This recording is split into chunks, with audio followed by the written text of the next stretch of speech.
Jadi cerita horor ini tentang seorang pendaki Gunung Ciremai yang diganggu sosok gaib karena pernah berbuat tak senonoh.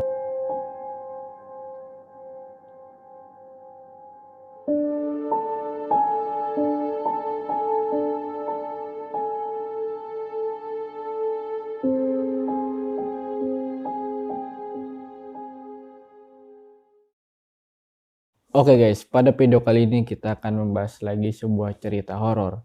Jadi cerita horor ini tentang seorang pendaki Gunung Ciremai yang diganggu sosok gaib karena pernah berbuat tak senonoh. Dan ini kejadian seorang pendaki yang diganggu mungkin sudah terlalu banyak ya, karena mungkin dari akibat perilaku mereka yang berbuat tidak semena-mena dan akhirnya mereka diganggu oleh penunggunya ya. Nah, jadi kita akan langsung saja untuk membahas beberapa pendaki ini yang diganggu di Gunung Ciremai katanya ya. Gue menemukan sebuah cerita ini di sebuah artikel guys. Jadi langsung aja kita untuk membahasnya. Olan adalah seorang pendaki menceritakan pengalamannya saat mendaki Gunung Ciremai bersama beberapa temannya. Olan menjadi narasumber dalam bincang-bincang di channel YouTube Sumar Adi Wijaya. Perempuan itu mengaku pernah hilang selama 4 hari di atap tertinggi tanah Pasundan itu. Namun Olan tidak kapok dan kembali mendaki gunung yang sama. Olan kira semua akan baik-baik saja, tidak seperti pengalaman sebelumnya. Nyatanya sejak awal pendakian Olan sudah merasakan hal aneh. Ia sempat bertemu dengan sosok perempuan berambut pendek dan berkemeja flanel yang membuatnya takut. Jadi si Olan ini pernah dihantui ya di gunung tersebut. Namun si Olan ini tetap nekat masih mau naik ke sana. Keanehan semakin menjadi saat ia dan teman-temannya bermalam.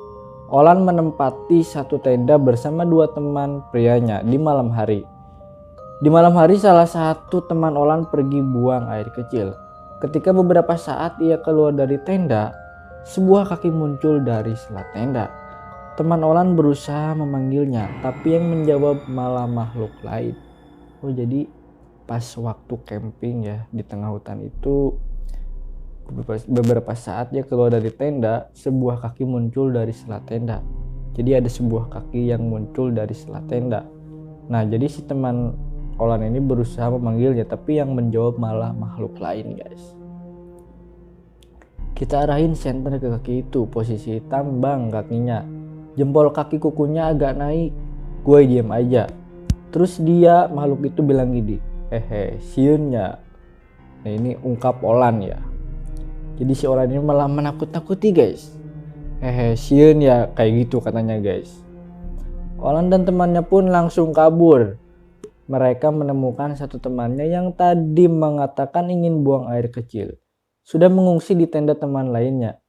Setelah pendakian selesai, teman Olan baru mengaku bahwa saat ia ingin kembali ke tenda, ia melihat sosok tinggi besar dengan tubuh seperti terbakar serta lidah menjulur panjang sedang berdiri di depan tenda mereka. Jadi teman Olan ini mengaku ya melihat sosok tinggi besar, tubuhnya seperti terbakar gitu guys. Dan serta lidahnya menjulur panjang gitu ke depan ya. Setelah kejadian tersebut, Olan dan kedua temannya berniat tidak ingin ikut ke puncak Ciremai. Tetapi temannya yang lain memaksa. Mereka pun memutuskan untuk tetap melanjutkan perjalanan ya. Ya meskipun temannya ini sebenarnya tidak mau ya untuk melanjutkan naik ke puncak. Namun si temannya ini memaksanya untuk tetap naik ya. Dan akhirnya mereka melanjutkan perjalanan tersebut guys. Selama perjalanan satu demi satu hal aneh kembali terjadi ya. Seperti bertemu sepasang pendaki yang tidak diketahui setelahnya tidak seharusnya ada di sana. Mengingat satu-satunya pendaki yang mendaki Gunung Ciremai saat itu hanyalah rombongan Olan. Mendengar adzan saat sebenarnya adzan itu tidak akan terdengar di ketinggian tempat mereka berada. Hingga salah satu teman perempuan yang tiba-tiba jatuh dan tidak bisa bangkit lagi. Jadi mereka ini mendengar suara adzan ya di puncak. Tapi kan yang namanya adzan itu memang ya, bahkan gue sempat mendengar itu bahkan bisa terdengar sampai keluar angkasa. Jadi menurut gue ini tidak aneh ya kalau suara adzan terdengar ke puncak ya. Karena kan bisa jadi terdorong oleh sebuah angin ya guys ya. Nah, kejanggalan yang mereka alami membuat mereka mengambil keputusan cepat untuk tidak melanjutkan pendakian. Karena langit sudah mulai gelap dan energi juga sudah terkuras, mereka terpaksa bermalam satu malam lagi. Di malam terakhir itulah puncak dari hal menyeramkan terjadi. Seorang teman oleh bernama Martha mendadak kerasukan makhluk halus. Olan berusaha menyadarkannya, tapi Martha malah mencengkram tangannya dan berkata, "Gak usah bawa gue turun." Itu ucap kata si temannya, guys. Pendaki laki-laki yang ada mulai mengumandangkan adzan beramai-ramai dan merapalkan beragam surat pendek yang mereka hafal. Tetapi tingkah Martha semakin menyeramkan. Jadi pendaki yang laki-laki ini mengumandangkan suara adzan ya pada saat si temannya ini kerasukan makhluk halus, guys. Ya jadi setidaknya ya kalau kita mau naik gunung itu kita harus tahu ya cara menanggulangi orang yang sedang kesurupan itu gimana gitu. Perempuan itu mulai menari dan mendongakkannya kepalanya. Keadaan semakin tidak kondusif ketika pendaki yang sempat jatuh dan tidak bisa bergerak mendadak berlari menuju jurang.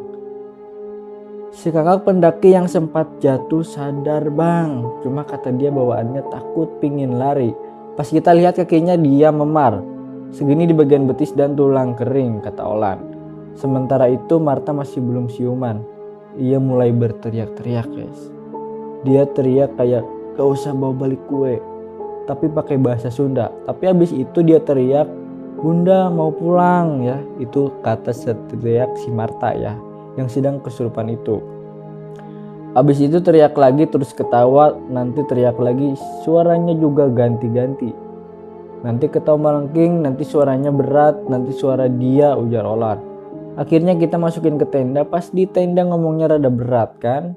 Katanya ini anak pernah ngelakuin hal yang mungkin dia pikir itu akan mempertahankan. Udah gitu doang. Habis itu nangis lagi tambahnya. Setelah beberapa saat, Martha akhirnya bisa disadarkan. Para pendaki lain pun bergegas merapikan barang-barang untuk bersiap turun.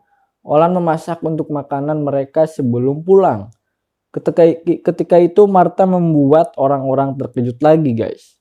Ia berteriak, lalu menangis. Untungnya kondisinya tetap masih sadar ya. Ya mungkin dari efek yang tadi malam itu yang masih kerasukan, guys. Olan memutuskan untuk menghampiri dan mengajak bicara. Ia menanyakan apa yang terjadi dengannya. Ternyata Martha pernah berbuat tak senonoh ketika ia dan mantan kekasihnya mendaki ke Gunung Ciremai pada tahun 2013. Oh, jadi waktu dulu si Martha ini melakukan aktivitas yang tidak senonoh, guys, pada tahun 2013. Ya mungkin itulah akibatnya, guys. Kenapa si Martha ini kerasukan ya. Jadi di sini langsung jujur ya kepada teman-temannya, kepada si Olan, bahwa katanya dia itu pernah dulu melakukan aktivitas tidak senonoh pada kekasihnya, guys, di gunung tersebut ya. Dan kasus pendakian Olan, kesalahan Martha di tahun 2020 berimbas ke tim pendakian mereka. Nah jadi yang kasus pendakian Olan ini yang bersangkutan satu ya, tapi imbasnya ke semua teman-temannya, guys. Jadi kalian jika ingin naik gunung harap berhati-hati. Tanyakan dulu kepada teman-teman kalian apakah pernah mempunyai masalah atau tidaknya ya waktu mendaki ke gunung tersebut. Dan inilah akibatnya. Imbasnya ke semua teman-temannya kena, guys. Dari perbuatan satu orang ya. Oke, mungkin sekian aja untuk pembahasan gunung ini. Semoga video ini menjadi sebuah pelajaran ya buat para teman-teman semua yang ingin mendaki ke sebuah gunung. Kalian harus tahu etika, tahu adab ya ketika kita jauh dari mana-mana, apalagi ini di gunung pasti ada penunggunya. Setidaknya kita menghargai dan menghormati di tempat tersebut ya. Jangan melakukan hal-hal yang dilarang oleh penjaganya, guys. Jadi mungkin sekian aja dari pembahasan video kali ini. Semoga video ini bermanfaat buat teman-teman semua. Jangan lupa like, comment, and subscribe.